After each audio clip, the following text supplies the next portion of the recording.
Oi, gente, nesse vídeo aqui eu vou discutir algumas consequências um pouco menos óbvias daquela observação que eu fiz no final do vídeo passado, que se eu tenho uma cadeia Markov, ou seja, se eu tenho um estado, um processo estocástico, em que eu só preciso saber o que está acontecendo no presente para prever o futuro, a única coisa que eu preciso determinar é exatamente quais são as probabilidades de transição entre os estados, né? Porque a única coisa que vai ser importante é exatamente essa distribuição condicionada, para eu conseguir especificar como funciona o meu processo estocástico.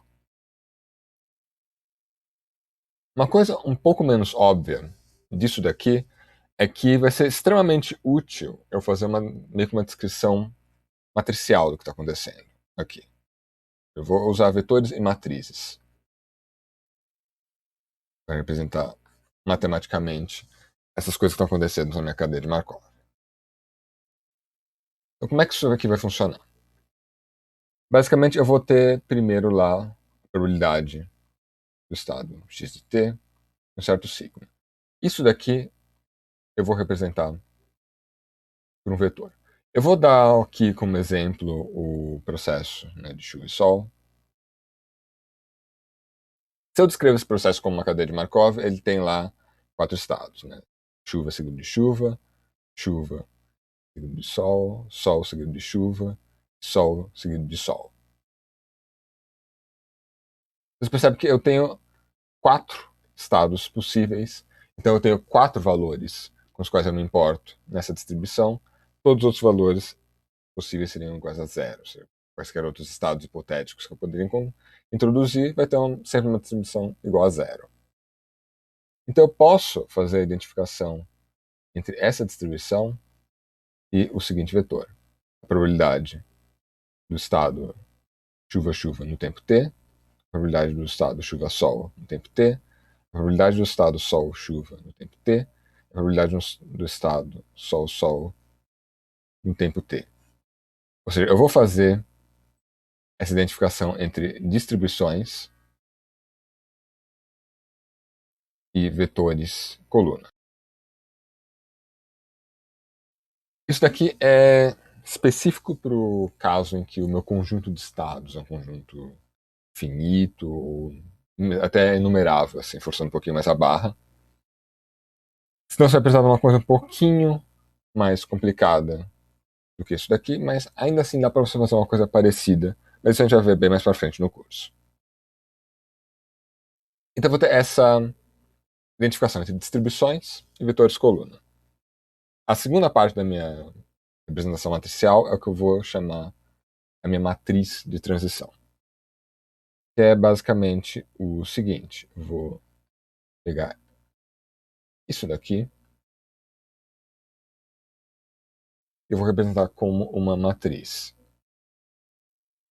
Lembrando que isso daqui é a probabilidade de eu ir de sigma t para sigma t mais 1. E a maneira como eu vou representar isso daqui, de novo, no problema do sol-chuva, ou seja, com esses estados aqui, essa matriz seria o seguinte: eu tenho a probabilidade x t mais 1 dado x de t, de eu estar em. Eu comecei um chuva-chuva, né? Então, a ordem dos estados é arbitrária, mas tem que ser consistente com essa ordem. E aqui vou seguindo até eu chegar nisso daqui. E você teria chuva-chuva dado sol-sol.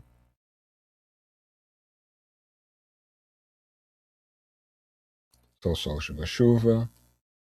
E aqui você teria sol-sol. Os outros termos, tipo chuva-sol dado sol-chuva, estão aqui no meio.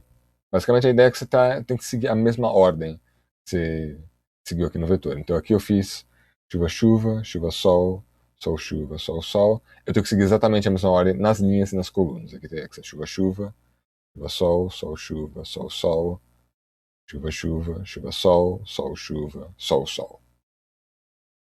Ou seja, a ordem é arbitrária e vai funcionar desde que você seja coerente com a ordem.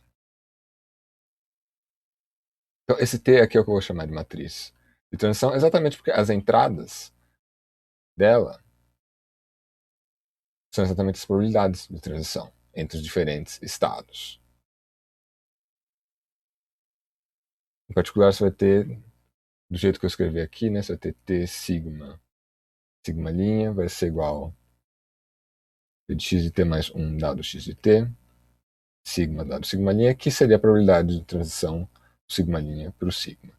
Então, aqui, a única coisa que você tem que prestar atenção é que a ordem que aparece sigma e sigma linha é ao contrário. Aqui. Então, só ficar atento a isso. Mas agora, por que eu me importo com essa matriz T de transição e essa maneira de representar as minhas distribuições como vetores coluna? Nota o que acontece se eu pego a minha matriz de transição e eu multiplico pela distribuição que representa o estado do meu sistema no tempo t. Isso daqui vai dar o seguinte, eu vou ter aqui p de x de t mais 1 dado x de t, pensando ainda no chuva e sol. Chuva, chuva, px de t mais 1 dado x de t, chuva, chuva, dado sol, sol, x de t mais 1 dado x de t, sol, sol, chuva, chuva, e finalmente sol, sol, sol, sol. Isso aqui vai estar multiplicado pelo vetor px de t,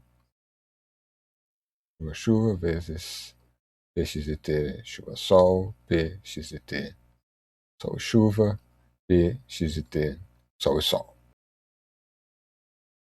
Se você fizer esse produto, o que você vai ver é o seguinte, eu tenho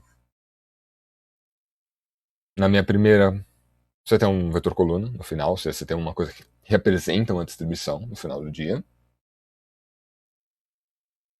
E você vai ter o seguinte, eu vou ter aqui esse termo vezes esse, mais esse daqui vezes esse, mais esse vezes esse, mais esse vezes esse. Nota que o que está mudando é exatamente com respeito a qual evento, a qual estado eu estou condicionando aqui no termo que está vindo na minha matriz de transição e qual é o estado que eu estou considerando na minha distribuição do termo que está vindo do vetor. Então esse primeiro termo vai ser uma soma sobre todos os 4 estados de p de x de t mais 1 dado x de t, chuva, chuva, dado esse estado, vezes px de t, vezes esse estado. E a mesma coisa vai acontecer nas outras 3 entradas, só que vai mudar exatamente qual é esse estado. Na primeira entrada que corresponde a chuva, chuva, vai ser chuva, chuva, depois chuva, sol, sol, chuva, e aqui no final, sol, sol. Então você vai ter aqui x de t mais 1, dado x de t, sol, sol, dado estado, vezes a distribuição desse estado. Por que isso é importante? Nota que isso daqui é uma distribuição condicionada vezes a marginal. Quando você multiplica os dois juntos, vai dar exatamente a conjunta. Exatamente a variável que está sendo condicionada aqui é a que está entrando na marginal. Então isso daqui, na verdade, é uma sigma da distribuição conjunta do x de t mais 1 com x de t. Mesma coisa para as outras 3 entradas. Conjunta não condicionada. Só que agora, finalmente, eu tô... E conjunta não marginalizada, não condicionada. Eu estou somando agora sobre todos os valores possíveis da segunda variável. Então eu estou fazendo uma marginalização. Então, isso daqui no final do dia é p de x de t mais 1, chuva até p de x de t mais 1, sol, sol. Ou seja, essa distribuição que eu criei multiplicando a matriz de transição pela distribuição no tempo t é a distribuição no tempo t mais 1. Ou seja, essa multiplicação de matrizes me deu um passo de tempo no meu processo estocástico. Ou seja, a gente tem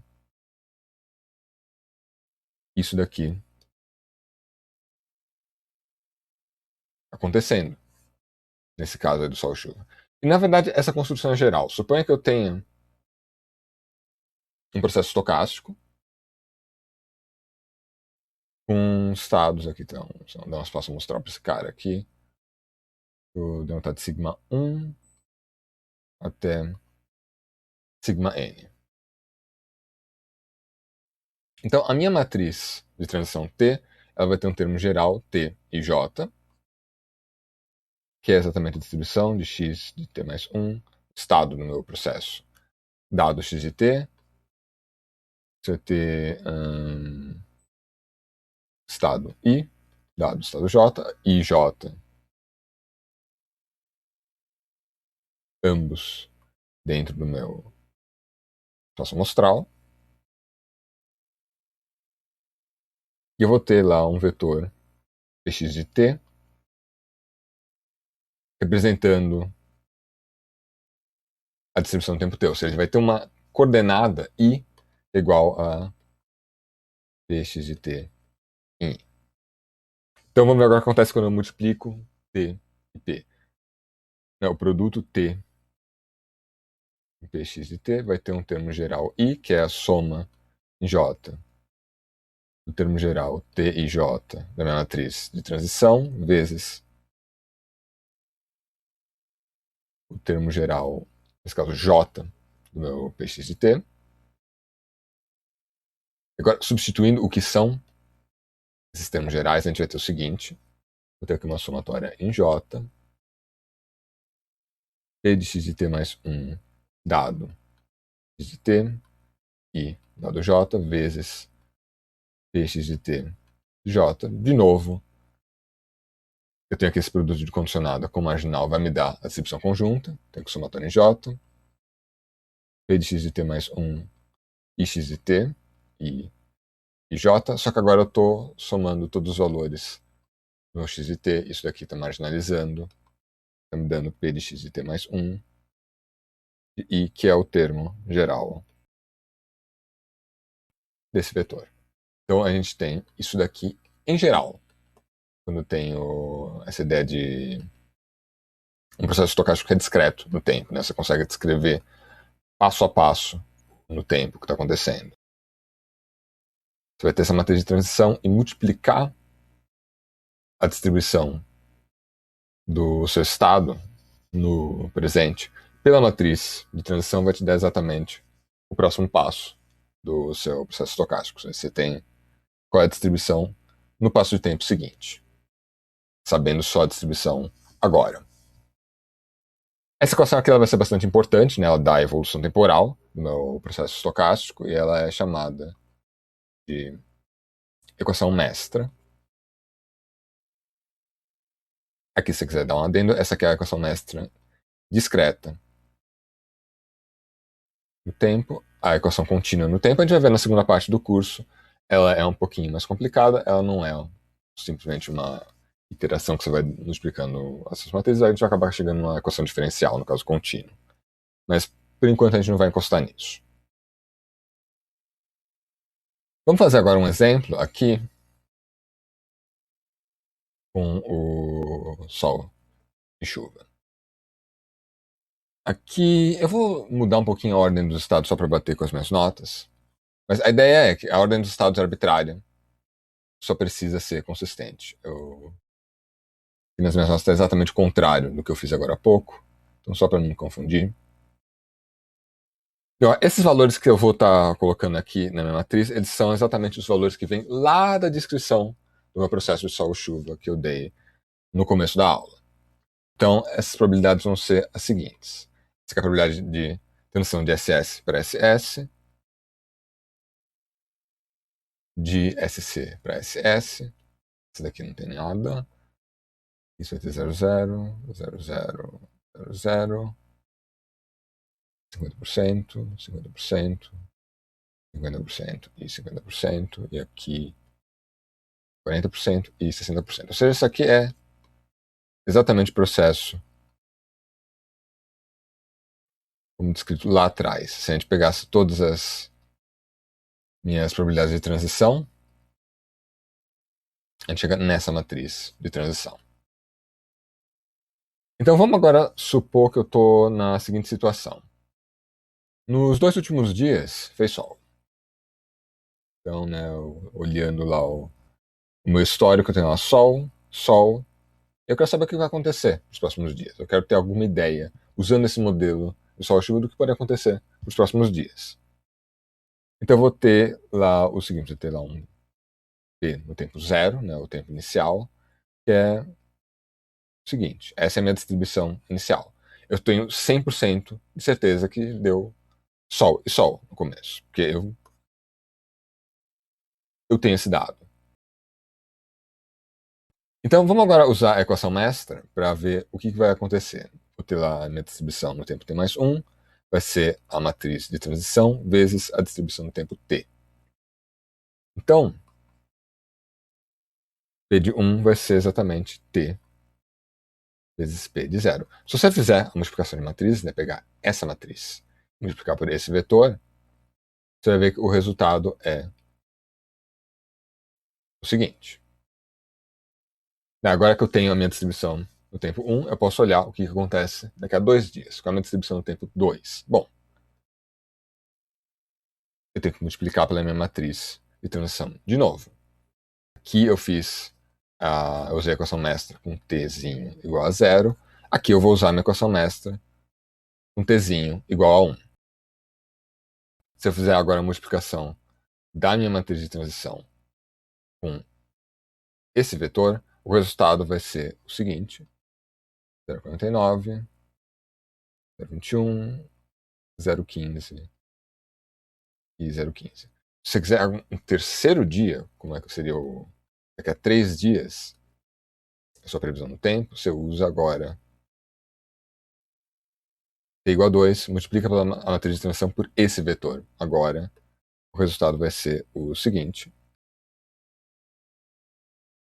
Agora posso dar um pouquinho de interpretação do que aconteceu aqui nessa distribuição. Por exemplo, qual seria a probabilidade de chover ou fazer sol nos próximos 3 dias. Então, vou ter o seguinte aqui, os estados, só para a gente lembrar. Então, esses daqui. E a minha segunda entrada é exatamente o que está acontecendo hoje. Um estado que termina com S significa que hoje fez sol. Um estado que termina com C significa que hoje fez chuva. Então, por exemplo, no primeiro dia, eu tenho uma probabilidade de chuva que eu teria que somar sobre todos os estados que correspondem à chuva, que seria esse daqui e esse daqui. Então, eu vou ter 0,3% de chance de chover. E eu tenho, consequentemente, uma chance de 70% de fazer sol. No segundo dia, eu tenho que fazer a mesma coisa, só que agora nesse vetor. Para ver a probabilidade de chover, eu tenho que pegar essas duas probabilidades e somar. Você vai ter aqui uma chance de chuva de 36%, uma chance de fazer sol de 64%. No terceiro dia, eu teria que fazer exatamente a mesma coisa. Aqui, se você fizer a soma, você tem uma chance de uns 41% de chover e uns 58% de fazer sol no terceiro dia, olhando só como informação que aconteceu hoje e ontem. Daqui a 3 dias eu teria essa previsão, daqui a 2 dias eu tenho essa previsão, daqui a um dia eu tenho essa previsão. Nota que se eu, por exemplo, ver o que aconteceu no próximo dia, se eu tenho agora uma informação do T igual a 1, muda completamente essas previsões, porque agora você teria um P de 1 que é isso, ou isso. Ou seja, aqui se fez sol e se fez chuva, você vai ter agora essas condições iniciais diferentes. Ou seja, uma coisa que é bastante importante é sempre qual é a informação que eu estou usando para descrever essas distribuições. Ou seja, que é basicamente qual foi a minha condição inicial. Nesse caso, a minha condição inicial foi esse vetor P0. Ou seja, a informação que eu tenho é teve sol hoje e teve sol ontem. Dadas só essas informações, o meu prognóstico para amanhã é esse, para depois de amanhã é esse, para daqui a 3 dias é esse. Introduzir mais informações vai mudar esses prognósticos. Só para fechar esse vídeo, eu queria só falar aqui um pouquinho de uma maneira diferente de você especificar as probabilidades de transição, que vai ser útil daqui a algumas aulas, que é o chamado grafo de transições. A ideia do gráfico de transições é até mais intuitiva do que a matriz de transições, só não é mais fácil de fazer conta com ele. Mas a ideia é que você dá uma bolinha para cada um dos estados do seu gráfico, e você dá uma setinha para cada uma das transições possíveis entre os estados. E aí você marca cada uma das setinhas com a probabilidade de você ter aquela transição, que seria 0,7, 0,6, 0,3, 0,4 e as setas restantes são 0,5. A gente tem esse gráfico de transições, também é chamado, né, representação gráfica no processo. E não é a coisa mais fácil do mundo para você falar de evolução temporal usando a representação gráfica, mas tem algumas propriedades dos processos estocásticos que a gente vai começar a estudar nas próximas aulas, que vai ser uma mão na roda você olhar o que está acontecendo na representação gráfica. Vai ser muito mais fácil você enxergar o que está acontecendo aqui comparado com olhar o que está acontecendo na matriz de transição. Os dois são equivalentes, mas cada um tem as suas vantagens e cada um tem as suas desvantagens.